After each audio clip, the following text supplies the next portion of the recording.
జోగులాంబ గద్వాల్ జిల్లా అలంపూరు దేవాలయాల వంటి మన సంస్కృతి శిల్ప వైభవాన్ని ప్రతిబింబించే అమూల్య ఆలయ వారసత్వాన్ని కాపాడి భవిష్యత్తు తరాలకు సురక్షితంగా అందించడం మనందరి బాధ్యత అని జిల్లా కలెక్టర్ బిఎం సంతోష్ అన్నారు.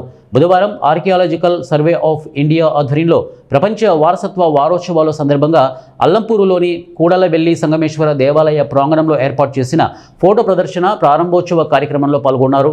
ఈ సందర్భంగా జిల్లా కలెక్టర్ మాట్లాడుతూ ప్రపంచ వారసత్వ వారం కార్యక్రమం మానవ నాగరికతకు మూలాధారమైన విలువలను సంరక్షించే సమిష్టి బాధ్యతకు ప్రతీక అని తెలిపారు. ఇక నవంబర్ 19 నుండి 25 వరకు జరిగే ఈ వారోత్సవాల ప్రధాన లక్ష్యం ప్రజల్లో చారిత్రక అవగాహన పెంపొందించడం, వారసత్వ స్థలాలను తెలుసుకునే అవకాశం కల్పించడం అని వివరించారు. అల్లంపూరు ప్రాంతం నవబ్రహ్మ ఆలయాలు, ఇక పాపనాసి దేవాలయ సముదాయం, జోగులాంబ శక్తిపీఠం, సంగమేశ్వర ఆలయంతో అపూర్వమైన ఆధ్యాత్మిక చారిత్రక శిల్పకళ వైభవాన్ని కలిగిన పుణ్యక్షేత్రంగా నిలిచిందని తెలిపారు. ఇక ఫోటో ప్రదర్శనను పరిశీలించిన కలెక్టర్ అల్లంపూరు దేవాలయాల పునఃస్థాపనను ప్రపంచ వారసత్వ సంరక్షణ చరిత్రలో అరుదైన మరియు ఆదర్శప్రాయమైన కృషిగా అభివర్ణించారు. శ్రీశైలానికి సమీపంలోని ఈ ప్రాచీన దేవాలయాలు కృష్ణానది పునర్నిర్మాణపు పనుల వల్ల మునిగే ప్రమాదంలో పడినప్పుడు ఒక్కో రాతి భాగాన్ని గుర్తించి శాస్త్రీయ విధానాలతో విడదీసి అసలు రూపం చెదరకుండా కొత్త ప్రదేశంలో పునర్నిర్మించడం అత్యంత క్లిష్టమైన ఇంజనీరింగ్ శిల్ప నైపుణ్యంతో సాధ్యమైందని ఆయన ప్రశంసించారు. తుంగభద్ర కృష్ణానదుల సంగమ ప్రాంతంలో ఉన్న సంగమేశ్వర ఆలయం ఆధ్యాత్మిక చారిత్రక శిల్పకళ మహిమాన్విత క్షేత్రమని, ఇలాంటి అమూల్య వారసత్వాన్ని కాపాడి భవిష్యత్తు తరాలకు అందించడం మనందరి అత్యంత ముఖ్య బాధ్యత అని కలెక్టర్ పేర్కొన్నారు. అనంతరం ఫోటో ఎగ్జిబిషన్ను విజయవంతంగా నిర్వహించి అధికారులను జిల్లా కలెక్టర్ సత్కరించారు. ఈ కార్యక్రమంలో సూపరింటెండెంట్ ఆర్కియాలజిస్ట్ ఎన్ నిఖిల్ దాస్, అలాగే deputy superintendent archaeologist HR Desai, assistant superintendent archaeologist Rohini Pandey, deputy superintendent archaeological engineer Krishna Chaitanya, assistant superintendent archaeological engineer P Kishore Kumar Reddy తదితరులు ఈ కార్యక్రమంలో పాల్గొన్నారు.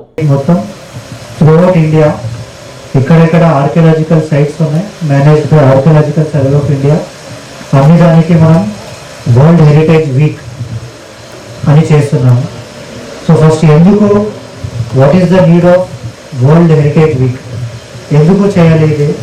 మన నార్మల్ ప్రతి వీక్ ఉంటాయి, ఈ వీక్లో ఏం స్పెషాలిటీ, ఎందుకు ఇట్లాంటి ప్రోగ్రామ్ కండక్ట్ చేశారంటే ప్రతి ఒక్క కంట్రీకి కూడా హిస్టరీ అనేది చాలా ఇంపార్టెంట్, కల్చర్ అనేది చాలా important. So history and culture మనకి ప్రిజర్వేషన్ కావడం ఎట్లాంటిది అంటే ఇలాంటి మెసోపోటేమియన్ సివిలైజేషన్, ఇక్కడ ఇండస్ వ్యాలీ సివిలైజేషన్, తర్వాత ఎల్లో రివర్ సివిలైజేషన్, ఇట్లాంటిది అంటే 3000 years నుంచి కూడా ఇండియాలో సివిలైజేషన్ ఉన్నాయి. సో అప్పుడు కల్చర్ని అప్రిషియేట్ చేయాలంటే ఇట్లాంటి మాన్యుమెంట్స్ వల్లనే మనం అప్రిషియేట్ చేయగలుగుతాం.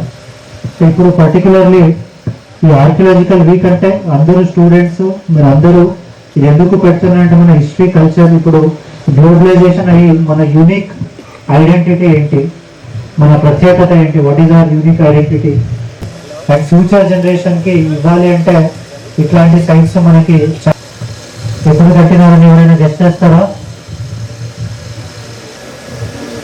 ఎన్ని సంవత్సరాలు ఉండొచ్చు అది కట్టి?